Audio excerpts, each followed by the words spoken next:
Você sabia que o rei meio que está envolvido com a morte do Hajime, ou pelo menos a suposta morte dele? Desde o começo de Arifureta, sabemos que o rei Elihide de Heilie é um cara bem suspeito. Ele é uma figura um tanto quanto errada, e não é nada inocente. O cara tem um histórico bem podre no anime. Sabemos que ele é um devoto de Erich, e um cara completamente religioso, ao ponto de ser realmente fanático. Ele não apenas acredita em Erich, ele é um cara que leva sua vida à risca da religião. Ele ignora qualquer coisa negativa que aconteça ao seu redor e ameaça aqueles que duvidam da igreja. Mas, acima de tudo isso, o que já é bem ruim, depois do acidente do Hajime, quando era suposto que ele tinha morrido ao cair dentro do labirinto de orcos, você sabe o que esse rei fez? Primeiramente, ele fez o seu melhor para suprimir qualquer fofoca ou informação, de tal forma que ninguém saberia sobre a morte de um dos heróis. Afinal, seria ruim para a sua imagem e para a moral das pessoas se os heróis começassem a morrer.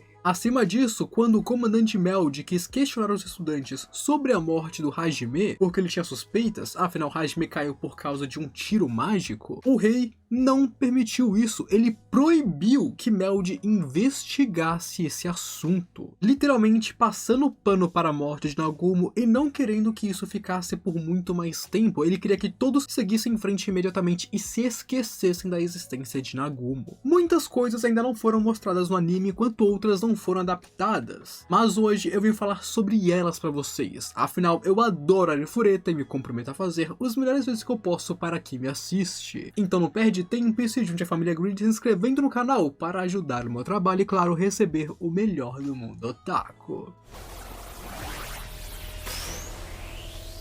Em segundo lugar, vocês se lembram de David, esse cara que ofendeu fortemente Shia durante o reencontro de Hajime com Aiko? Você sabia que ele teve uma redenção, digamos assim? Pois bem, David já foi um fiel devoto e seguidor de Erich, que é o deus desse mundo, e assim ele seguia fortemente seus ensinamentos, principalmente a parte onde é dito que todos os homens bestas são inferiores aos humanos, sendo completamente preconceituoso, assim como todos os seguidores de Erich são. Porém, depois disso, ele tomou um sacode do Hajime, mas não foi isso que o mudou. Afinal, bater em um cara desses apenas o deixa pior, porque ele tem muito orgulho para admitir estar errado. Mas, após continuar viajando com Aiko e aprendendo com ela, a mente de David começou a se expandir, se abrir, ficar mais sábia e vasta. E assim, ele foi perdendo essa ligação com Erich e o seu grande preconceito. E então, depois que ele ficou preso dentro do reino em um certo arco, foi quando ele jogou fora completamente a sua lealdade por Erich e jurou sua lealdade para a Aiko como a deusa da vitória. E dessa forma, David meio que teve a sua redenção, porque ele melhorou muito graças a Aiko. Embora, é claro, mesmo após melhorar e mudar bastante, o temperamento de David ainda é bem curto, já que ele pode acabar deixando suas emoções saírem do controle, sendo provocado facilmente pelas pessoas, principalmente ao cutucarem seu ego. Em terceiro lugar, você sabia que Hajime foi considerado um herege e um criminoso procurado pela igreja? Após descobrir a verdade desse mundo dentro de orcos, sabemos que Hajime já meio que ficou com um pé atrás para qualquer coisa relacionada a Erich. Ele passou a ter desconfiança desse deus que os humanos adoram, enquanto sabia que a verdade era muito mais embaixo. E quanto mais ele descobria em outros labirintos, pior ficava para ele. Mas ele sabia que Erich era maligno, que os aliados dele são ruins, e tudo isso que está acontecendo é uma grande besteira. Obviamente, por causa disso, ele também se tornou menos amigável com qualquer seguidor e igreja relacionada a Erich também, principalmente ao enfrentar seus apóstolos no futuro. Porém, além disso, como eu disse antes, o rei Elihide é um fanático religioso que basicamente sofreu lavagem cerebral, ficando completamente louco e maluco. No futuro, quando ele descobriu que Hajime ainda estava vivo após ser dado como morto por todos os outros a cair no labirinto, além de que ele era extremamente poderoso e cheio de artefatos desconhecidos, o rei obviamente fez o que qualquer rei ganancioso, fanático e extremamente arrogante faria. Ele exigiu que Hajime voltasse para o país e se juntasse aos seus colegas em sua guerra contra os demônios. Mas Hajime mandou eles para o inferno e obviamente se recusou a fazer tal coisa. Afinal, o cara não é pouca coisa, ele não tem por que fazer isso. E por causa disso, tanto o rei quanto a Santa Igreja acharam Hajime como um criminoso herege que deveria ser eliminado. E amigos, eles foram além das imaginações mais absurdas. Em quarto lugar, você sabia que o povo dragão de Tyr foi traído e morto em manipulações do deus desse mundo? O pai de Tyr, que quando era vivo era o rei dos dragões, obviamente era um homem muito poderoso, tanto em força quanto em posição, afinal os dragões são incrivelmente poderosos. Porém, mesmo sendo de uma raça longeva, forte e tendo tudo para ser arrogante como são em muitas outras obras, Karga ainda era alguém sábio e gentil. Ele dava boas-vindas a outras raças dentro do seu reino, ele era um grande pregador da paz, ele queria que o mundo vivesse em paz e não em guerras. Mesmo que ele tivesse poder para fazer o contrário, declarar guerra contra todo mundo e realmente fazer estragos em batalhas, ele não queria isso para o seu povo. Ele acreditava que os dragões deveriam ser os protetores desse mundo, árbitros que sejam neutros para evitar que as raças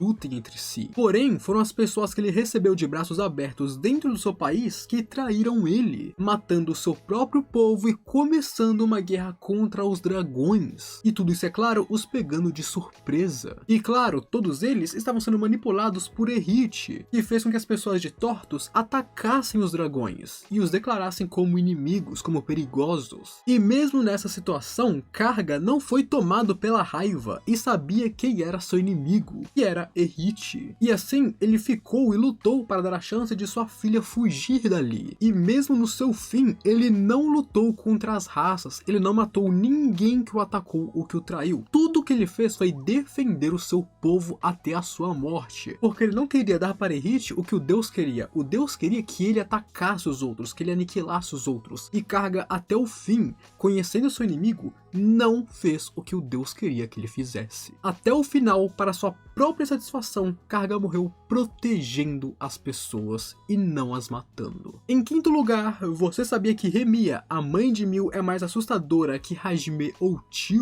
Remia não é alguém poderosa dentro de Arifureta de forma alguma. Ela é uma das poucas não combatentes no grupo do Hajime, porém, mesmo assim, ela pode até mesmo ultrapassar a Tyr em certos aspectos. Remia é alguém muito perceptiva e consegue ler muito bem os pensamentos de outras pessoas. Por exemplo, no pouco tempo que ela passou com Hajime após o conhecer, ela sabia que ele precisaria partir em uma jornada uma hora, percebendo que seria bem triste para ele e para Mil quando essa separação acontecesse. E dessa forma, ela ajudou Hajime com esse conflito, já que ela entendeu que naquele pouco tempo que eles passaram juntos, Hajime realmente viu a Mil como uma filha para ele. Obviamente, o fato de Hajime ser apegado a Mil era algo que qualquer um poderia saber, era apenas olhar para eles. Mas o fato de Remia ter lido toda a situação de maneira complexa e perfeita, assim como poder ajudar Hajime nessa situação quando eles mal se conheciam, já mostra as capacidades dela. Além disso, Remia é capaz de esconder seus próprios objetivos, enquanto age como se ela tivesse acabado de cruzar em uma situação que a beneficiava, não deixando ninguém saber que ela provavelmente manipulou que aquilo acontecesse ou que ela já sabia sobre aquilo, se fingindo de surpresa quando tal coisa acontecesse. Remia é tão boa em esconder sua verdadeira natureza e pensamentos que mesmo alguém como a Tyr, um dragão antigo que é expert em discernir os verdadeiros motivos das pessoas e suas naturezas, não consegue dizer o que Remia está pensando atrás do seu sorriso inocente. Embora Remia não seja poderosa, ela não pode ser lida nem mesmo por um dragão. Então, quando ela faz os seus planos e jogos para se beneficiar, ninguém consegue dizer que ela está fazendo isso, porque ela é muito boa. Em sexto lugar, você sabia que Liliana transformou Tortos em um mundo sem Deus? Como sabemos, o deus, ou melhor, falso deus de Tortos, Erhit, é adorado pelos humanos principalmente. Ele é quem puxa as cordas nos bastidores para criar caos nesse mundo. Liliana, assim como seu pai e vários outros em Heilie, era uma devota e seguidora de Erhit, acreditando na igreja nas coisas mais absurdas dela também, como o rolê dos Homem-Esfera serem inferiores aos humanos. Porém, após a morte do seu pai, Liliana aprendeu um pouco sobre a verdade desse mundo, sobre como esse deus trata as pessoas como peões em seu jogo de guerra, como ele é quem cria essas guerras em primeiro lugar. E então ela começou a criar um forte rancor e ódio contra esse deus. Dessa forma então, durante uma guerra que acontece no futuro, ela começou a expor a verdadeira natureza de Erhit para